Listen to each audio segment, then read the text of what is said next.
లా విద్యార్థినిపై సామూహిక అత్యాచారం కేసు దర్యాప్తు ముమ్మరం చేశారు విశాఖ పోలీసులు. ఈ కేసులో ఇప్పటికే 4 నిందితులను అరెస్ట్ చేశారు. నిందితులకు 14 రోజుల రిమాండ్ విధించింది కోర్టు. నిందితుల మొబైల్ ఫోన్లను స్వాధీనం చేసుకుని ఫోరెన్సిక్ ల్యాబ్కు పంపామన్నారు విశాఖ పోలీస్ కమిషనర్ శంకభ్రత బాగ్చి. బాధితురాలి వీడియోలను నిందితులు ఎవరికైనా పంపించారా అనేది దర్యాప్తులో తేలుతుందంటున్న సిపి బాగ్చితో మా ప్రతినిధి చిరంజీవి ఫేస్ టు ఫేస్. 4 యువకులు అత్యాచారం చేసిన ఘటనలో ప్రస్తుతం పోలీసులు కేసు ముమ్మరం చేసే దర్యాప్తుని ప్రస్తుతం ఈ కేసుకు సంబంధించి 4 కూడా రిమాండ్కు తరలించడం జరిగింది. 14 రోజుల పాటు కూడా రిమాండ్ విధించారు. అయితే ఈ కేసుకు సంబంధించి ఫర్దర్గా ఎటువంటి ఇన్వెస్టిగేషన్ ఉంటుంది, ఎందుకంటే ఆ వీడియోస్ అన్ని కూడా ఎవరైతే బాధితురాలు లైంగికంగా వేధించి తర్వాత వీడియోలు తీసి ఆమెను ఇబ్బంది కూడా పెట్టడం జరిగింది. ఆ వీడియోకి సంబంధించి దర్యాప్తు ఏ విధంగా జరుగుతుందనేది ప్రస్తుతం మనతో మాట్లాడడానికి పోలీస్ కమిషనర్ ఉన్నారు, ఆయనతో మాట్లాడుతున్నాం. సార్, ప్రస్తుతానికి దర్యాప్తు ఏ విధంగా కొనసాగబోతుంది? ఎందుకంటే ఈ వీడియోస్ అనేవి వీళ్ళ మధ్యనే ఉన్నాయనుకోవాలా, లేదంటే ఇవి ఇంకా బయటకు వెళ్ళాయనుకోవాలి? సార్, ఇప్పుడు ఇటువంటి కేసెస్లో మేము మొబైల్ తీసుకొని వెంటనే వీడియోస్ అన్ని డిలీట్ చేయిస్తాం. అది కాకుండా మొబైల్స్ అన్ని సీజ్ చేసి ఆంధ్రప్రదేశ్ ఫోరెన్సిక్ సైన్స్ ల్యాబొరేటరీకి పంపిస్తాం.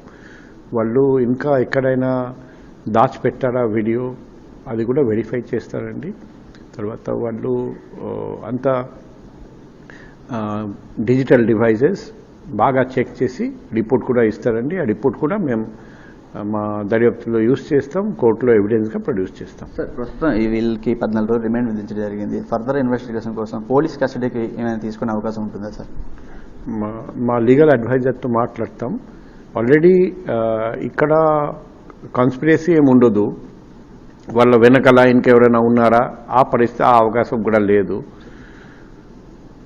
ఏదైనా అవకాశం ఉంటే మేము అవసరం ఉంటే మేము పోలీస్ కస్టడీ కూడా తీసుకుంటాం. అది బ్యాక్గ్రౌండ్ మీద ఏమైనా ఎంక్వైరీ చేయడం జరిగింది? ఎందుకంటే వీళ్ళు లా చదువుతున్నటువంటి విద్యార్థులు ఈ విధంగా చేశారంటే ఆ తర్వాత వాళ్ళ ఫ్రెండ్స్ కానీ ఏ విధంగా షేర్ చేయడం కానీ, తర్వాత వీళ్ళు లా చదువుతూనే పార్ట్ టైం కింద కొన్ని జాబ్ కూడా చేస్తున్నారు. ఈ కోణంలో ఎవరికైనా పంపించే అవకాశం ఉంటుంది కదా సార్? మేము అన్ని విధంగా దర్యాప్తు చేసాము. ఇంతవరకు దర్యాప్తులో తెలిసింది వాళ్ళు ఇంకా ఫర్దర్ ఎవరికి షేర్ చేయలేదు. మేము విచారణ కూడా చేసాము మా కస్టడీలో ఉన్నప్పుడు. కానీ అవసరం ఉంటే ఫర్దర్ పోలీస్ కస్టడీ తీసుకొని ఫర్దర్ కూడా విచారిస్తాం. ప్రస్తుతం మరి అమ్మాయి కాలేజ్ కూడా మధ్యలో ఆపేయడం జరిగింది, సూసైడ్ కూడా అటెంప్ట్ చేసిన పరిస్థితి కనిపిస్తుంది. ఆ అమ్మాయికి మరి ఎటువంటి భరోసా కల్పిస్తాం సార్? మళ్ళీ తిరిగి కాలేజ్కి వెళ్ళే ప్రయత్నం కానీ ఎట్లాంటి? ఇప్పుడు ఈ ఇన్సిడెంట్ జరిగింది ఆగస్ట్ నెలలో. తర్వాత అమ్మాయి ఎవరికి చెప్పలేదు, తల్లిదండ్రులకు కూడా చెప్పలేదు.